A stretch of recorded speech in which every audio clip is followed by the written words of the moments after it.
ಓಂ ಶ್ರೀ ಪರಮಾತ್ಮನೇ ನಮಃ. ಅಥ ದ್ವಿತೀಯೋಧ್ಯಾಯಃ ಸಾಂಖ್ಯಯೋಗಃ.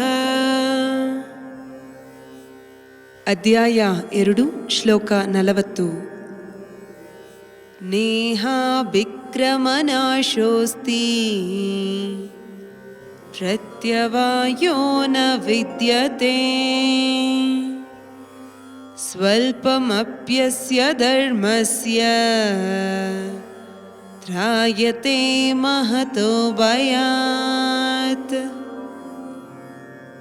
ಶ್ಲೋಕನ ಅರ್ಥ: ಈ ಆನ್ಮೀಗ ಪೈರ್ಷಿ ಮಾಡೋದುದೋ ಏ ಒಂದು ನಷ್ಟವೂ ಇಲ್ಲ, ಅದೇ ಮಕೆ ಏ ತಪ್ಪಾದ ಬಾಧಿಪೂ ಇಲ್ಲ. ಕುನ್ನ ಒಂದು ಧರ್ಮದ ಜೋಲಿಯ ಪೈರ್ಚಿ ಮಾಡಲೆಯೂ ಅದು ನಂಗವ ದೊಡ್ಡ ಆಪತ್ತು ಅಂದ ಕಾಪಾತೀರ.